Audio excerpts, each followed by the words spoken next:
Quelques grammes de bonheur à consommer sans modération. N'hésitez pas à liker, commenter et n'oubliez pas de vous abonner et activer la cloche. C'est parti. Quelques grammes de bonheur. Quelques grammes de bonheur. Quelques grammes de bonheur. Quelques grammes de bonheur. Quelques grammes de bonheur. Quelques grammes de bonheur. Quelques grammes de bonheur. Quelques grammes de bonheur. Quelques grammes de bonheur. Bonjour ou bonsoir, quelle que soit l'heure, bienvenue à tous. Aujourd'hui, nous sommes avec Jacques, qui a 34 ans, qui est développeur d'applications et qui réside à Choisy-le-Roi. Bonsoir Jacques. Bonsoir. Comment vas-tu ? Bien, ça va. Bien, merci. Oui Et toi ? Ça va très bien, merci de me poser la question. Que faisais-tu de beau avant qu'on ne se contacte ? Qu'est-ce que je faisais ? J'étais sur l'ordi, je regardais quelques informations et tout. Je regardais les nouvelles, ce qui se passe en ce moment. Ah, mais c'est bien parce que tu étais sur l'ordinateur, tu y es souvent si je comprends bien ton métier de développeur d'application. Oui, très souvent.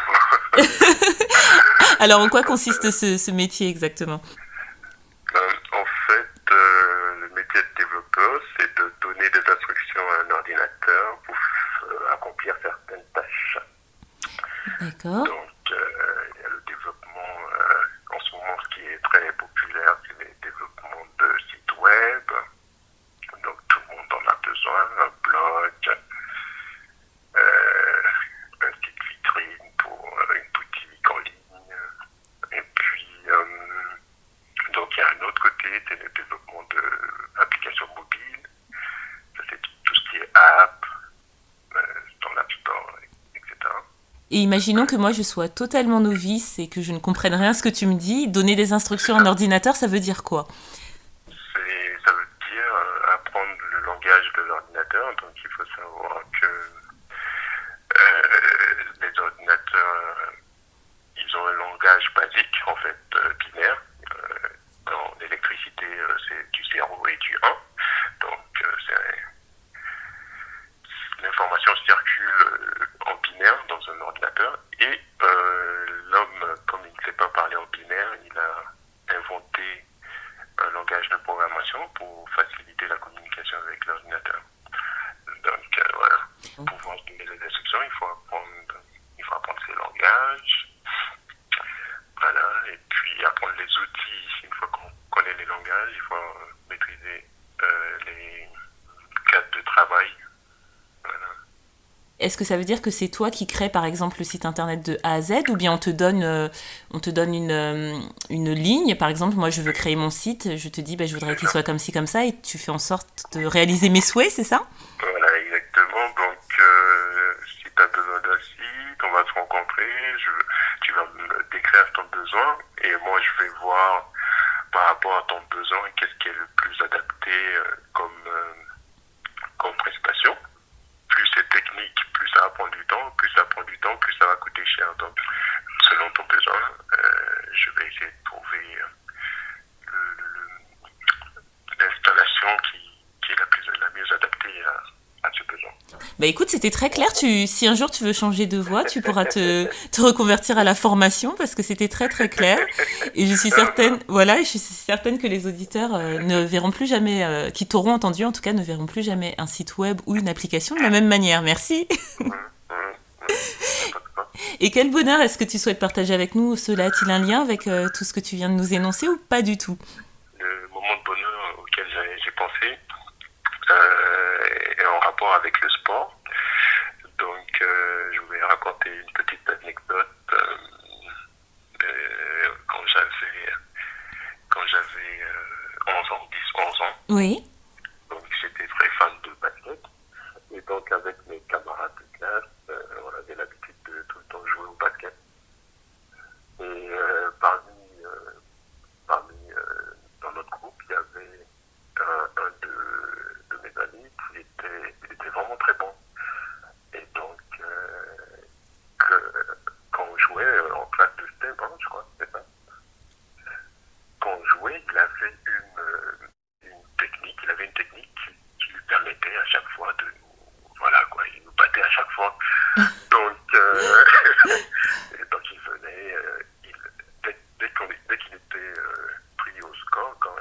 battu, enfin, quand le score était très serré, alors, il venait vers son adversaire, il tournait autour de lui, et il avait cette astuce où il tournait et il se retrouvait en face au panier, et hop, c'était le score. Donc, nous tous, on était à chaque fois battus. Comment il fait, et on a passé toute une année où il était vraiment bon. Il faut dire que le basket était pour lui comme une religion. Il avait un panier à la maison, il jouait, il connaissait les joueurs aux États-Unis.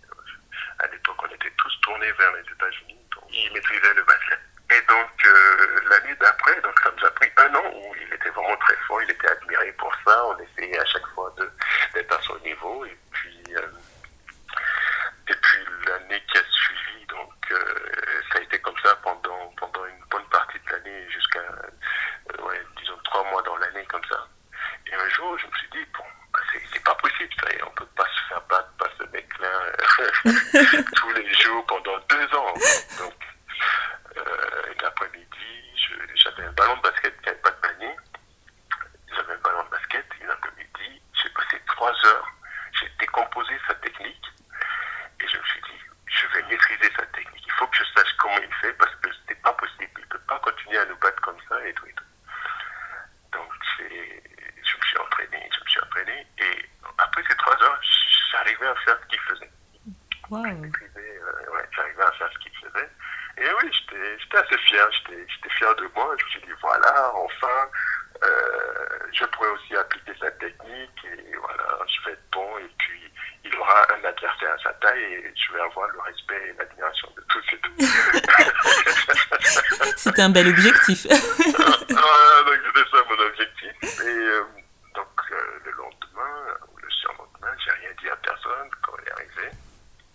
Donc sur le terrain, on allait commencer à jouer, donc je me suis arrangé pour être en opposition, quoi qu'il soit dans un autre groupe, dans une autre équipe. Donc on faisait des équipes de 2-2 généralement. Souvent 2-2, 3-3, c'était du mini, on appelle ça demi-camp, quelque chose comme ça. Et donc on commence à jouer, et moi, tout fier de moi, j'applique sa technique et tout. Oui. Et j'applique sa technique. Alors je viens devant lui, je tourne, je fais un 360 degrés autour de lui. Et il crie faute. Alors je dis, comment ça faute?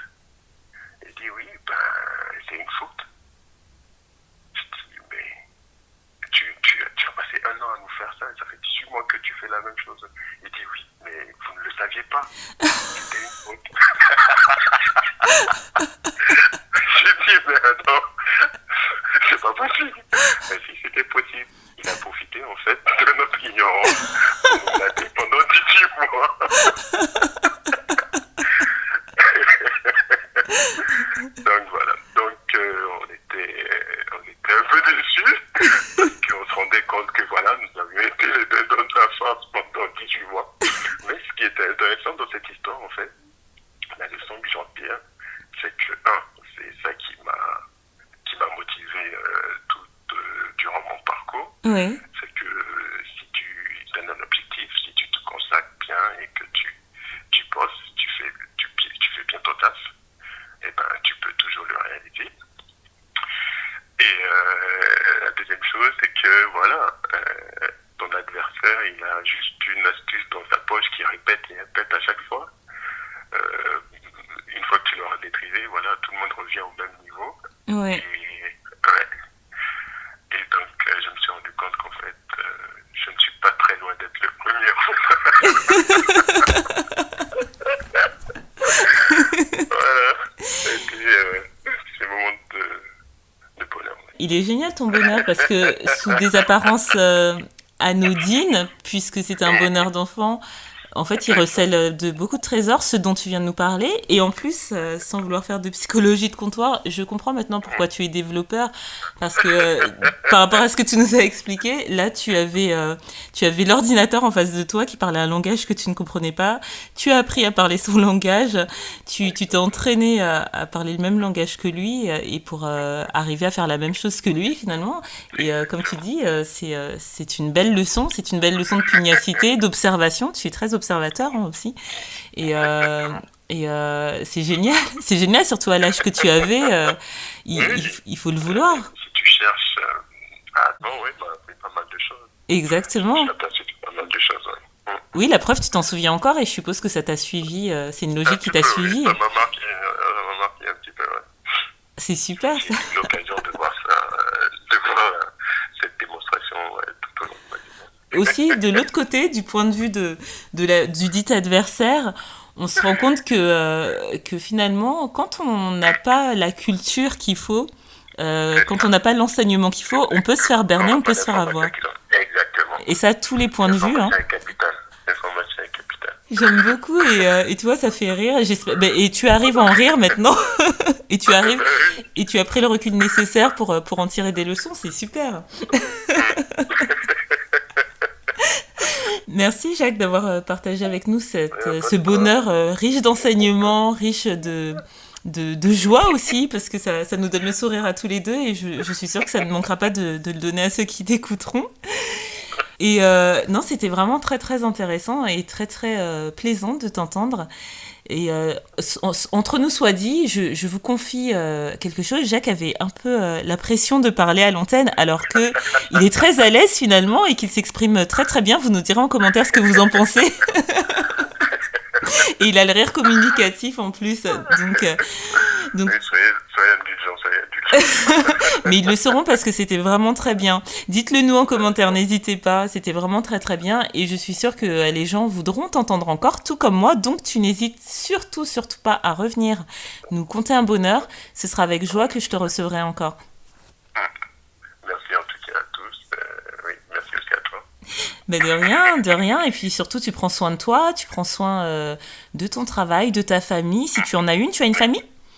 Oui, j'ai une famille, oui. J'ai une femme et 2 enfants. Ah ben voilà, donc tu prends soin d'eux et garde encore en tête ces merveilleux souvenirs parce que tu nous montres aussi quelque part que les souvenirs, les moments qu'on vit, même enfant, hein, et ben, ils peuvent jouer sur l'adulte qu'on devient. Ils peuvent avoir une influence bonne, de préférence c'est mieux, mais ils peuvent avoir une influence sur l'être qu'on est aujourd'hui et ça c'est vraiment bien de nous l'avoir mis en lumière. Merci beaucoup. Ben, sur ce, je te souhaite une très bonne soirée et je te dis à très vite alors. Très vite, oui, à très bientôt. À très bientôt et n'oubliez pas, vous autres, le bonheur aussi léger soit-il n'est jamais loin, alors sachez le voir, vous en saisir et l'apprécier. À bientôt. Quelques grammes de bonheur. Quelques grammes de bonheur. Quelques grammes de bonheur. Quelques grammes de bonheur. Quelques grammes de bonheur. Quelques grammes de bonheur. Quelques grammes de bonheur. Quelques Quelques grammes de grammes de bonheur. bonheur. 4 grammes de bonheur. Également envie de donner un peu de bonheur en partageant le vôtre ?